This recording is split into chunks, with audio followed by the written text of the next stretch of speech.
छत्रपती ताराराणी यांच्या संगम माहुली इथल्या समाधीस्थळाच्या जीर्णोद्धार कामाबाबत जिल्हाधिकारी कार्यालयातील शाहूजी सभागृहात वैद्यकीय शिक्षण मंत्री हसन मुश्रीफ यांच्या अध्यक्षतेखाली बैठक घेण्यात आली। यावेळी कोल्हापूरचे जिल्हाधिकारी अमोल येडगे, महाराणी ताराराणी समाधी जीर्णोद्धार समितीचे निमंत्रक विजय देवणे, प्रमोद पाटील यांची प्रमुख उपस्थिती होती।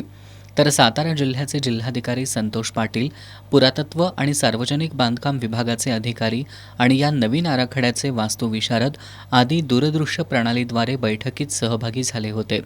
यावेळी बोलताना मंत्री मुश्रीफ यांनी छत्रपती ताराराणी यांच्या समाधीच्या जीर्णोद्धारासाठी नव्यानं करण्यात आलेल्या आराखड्याचं काम मोठ्या स्वरूपाचं असल्यानं हे काम 2 टप्प्यात व्हावं, जिल्हा नियोजन समितीच्या निधीतून गड किल्ले संरक्षणासाठी असलेल्या 3% निधीमधून पहिल्या टप्प्यात समाधीस्थळाचं संरक्षण व्हावं, त्यानंतर समाधीस्थळाचा जीर्णोद्धार आणि नूतनीकरणाचं उर्वरित काम हाती घ्यावं।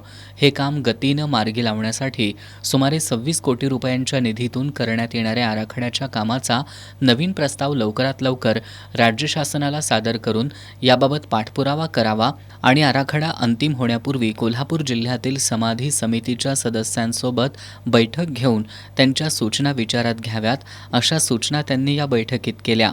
समाधी जीर्णोद्धाराचा 26 कोटींचा आराखडा आहे, त्याला शासनाची मंजुरी घ्यावी लागणार आहे। तोपर्यंत जिल्हा नियोजन समितीमधील 3% निधी तातडीनं खर्च करून समाधी कामाची सुरुवात करावी, अशी सूचना त्यांनी या बैठकीत केली। खासदार उदयनराजेंना, आता सध्याचे मंत्री जे आहेत सार्वजनिक मंत्री शिवेंद्रराजेंना ते दाखवून, पालकमंत्र्यांना दाखवून ते लवकरात लवकर हे शासनाकडे पाठवणार आहेत आणि काम चालू करणार आहेत। आम्ही त्यांना सूचना केल्या की तात्काळ 3% जिल्हा नियोजन मंडळाचा जो निधी आहे गड किल्ल्यासाठी वगैरे त्याचा वापर करून पहिल्यांदा हे स्मारक ते व्यवस्थित जतन करा, संरक्षित करा आणि मग तुमचा 26 कोटीचा जो आराखडा आहे त्याला ती काय लगेच होणार नाही। आणि काही इतिहास संशोधक सांगत होते त्या शिळा आम्ही शोधून काढल्या, त्याला वज्रदीप लावला वगैरे, ही बाब प्रत्येक शासनानं हातामध्ये घ्यायची आहे। म्हणून आम्ही योग्य त्या सूचना दिल्या आणि 2-3 दिवसामध्ये जिल्हाधिकारी सातारा यांनी बैठक घ्यावी, या सगळ्या लोकांना बोलावून घ्यावं, यांच्या शंका, त्यांच्या ज्या आहेत अपेक्षा त्या समजून घेऊन त्यामध्ये त्याचा अंतर्भाव करावा असं ठरण्यात आलं आणि बैठक समाप्त झाली। दरम्यान महाराणी ताराराणी समाधी जीर्णोद्धार समितीचे निमंत्रक विजय देवणे यांनी छत्रपती ताराराणी यांच्या समाधीस्थळाच्या जीर्णोद्धारासाठी आम्ही आग्रही असल्याचं सांगितलं।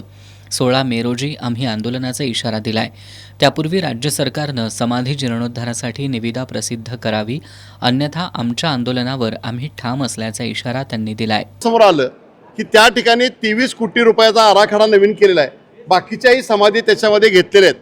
पण आत्ताही आम्ही VC मध्ये कलेक्टरना सांगितलं की ही समाधी तातडीनं झाली पाहिजे आणि त्यामध्ये विशेष करून 16 तारखेच्या आत महाराणी ताराबाई समाधीचं टेंडरिंग झालं पाहिजे, काम निघालं म्हणजे पूर्ण झालं पाहिजे। आणि मंत्री महोदय मुश्रीफ साहेबांना विनंती केली आहे, 2 दिवसामध्ये जी कॅबिनेट आहे आम्ही सर्व कागदपत्र त्यांना दिलेत, या कॅबिनेटमध्ये हा विषय घेऊन तातडीची बाब नोंद करा। जर काय 16 तारखेच्या आत कुठलाही शासनाने निर्णय घेतला नाही तर 16 तारखेला आम्ही साताऱ्याच्या समाधी स्थळावर जाणार आहोत।